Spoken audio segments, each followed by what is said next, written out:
بسم اللہ الرحمن الرحیم نحمدہ ونصلی علی رسولہ الکریم اما بعد۔ سورہ یاسین کے فضائل۔ نبی کریم صلی اللہ علیہ وسلم کا ارشاد ہے کہ ہر چیز کا دل ہوتا ہے اور قرآن پاک کا دل سورہ یاسین شریف ہے، اور آپ صلی اللہ علیہ وسلم نے فرمایا کہ جو شخص سورہ یاسین پڑھے گا اللہ تعالیٰ اس کو 10 مرتبہ قرآن پڑھنے کا ثواب عطا فرمائیں گے۔ اور آپ صلی اللہ علیہ وسلم کا ارشاد ہے کہ اللہ تعالیٰ نے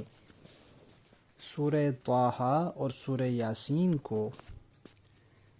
آسمانوں اور زمین کے پیدا کرنے سے 1000 سال پہلے پڑھا۔ پھر جب فرشتوں نے اس کو سنا تو انہوں نے کہا کہ بڑے نیک بخت ہیں وہ لوگ جن پر یہ صورتیں نازل ہوں گی،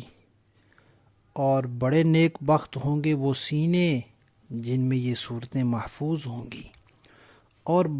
بڑی نیک بخت ہوں گی وہ زبانیں جو ان کو پڑھیں گی۔ اور ایک روایت میں ہے کہ رسول اللہ صلی اللہ علیہ وسلم نے فرمایا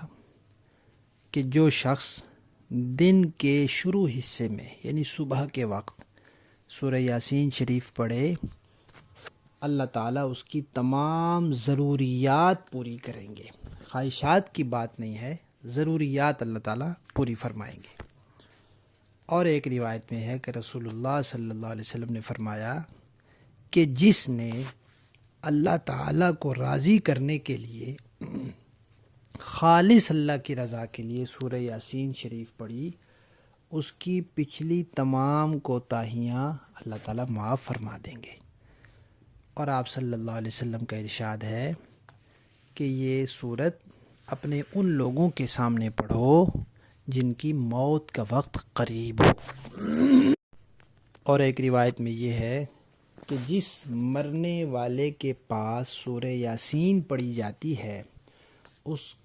کی موت کے وقت آسانی ہو جاتی ہے۔ ایک روایت میں ہے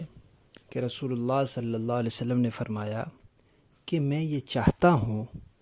کہ میری امت کا ہر فرد اس صورت کو یاد کرے، یعنی ہر بندے کو یہ صورت یاد ہو، ہر مسلمان کو یہ صورت یاد ہو۔ ان فضائل کی روشنی میں 2 باتیں سمجھنے کی ہیں۔ ایک یہ کہ سورہ یاسین شریف کو قرآن پاک کا دل کیوں فرمایا گیا۔ پہلی وجہ تو یہ ہے کہ دل انسان کے جسم کا اہم ترین جز ہے، اہم ترین حصہ ہے۔ اس صورت میں بھی دین کے اہم ترین مضامین بیان ہوئے ہیں، بنیادی جو عقائد کے مضامین ہیں وہ بیان ہوئے ہیں، اس لیے اس کو دل فرمایا گیا کہ یہ قرآن کا دل ہے۔ اور ایک وجہ یہ ہے کہ جیسے دل انسان کی زندگی کا مدار ہوتا ہے، جب تک وہ کام کرتا رہتا ہے انسان کے اندر زندگی اور حیات رہتی ہے، جب وہ کام چھوڑ دیتا ہے تو پھر اس کی زندگی باقی نہیں رہتی۔ اسی طرح اس صورت کے اندر غور و فکر کے لیے ایسے مضامین موجود ہیں کہ انسان ان میں غور و فکر کرتا رہے تو روحانی طور پر وہ زندہ رہتا ہے، ان پر عمل کرتا رہے، ان کے مطابق عمل چلتا رہے تو روحانی طور پر وہ زندہ رہتا ہے،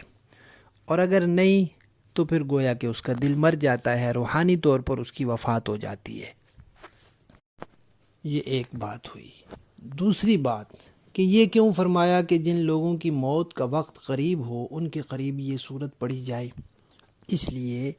کہ ایک تو اس صورت کی برکت ہے کہ اس کی برکت سے اس بندے کی موت کے وقت کی سختیاں نرمی میں تبدیل ہو جاتی ہیں،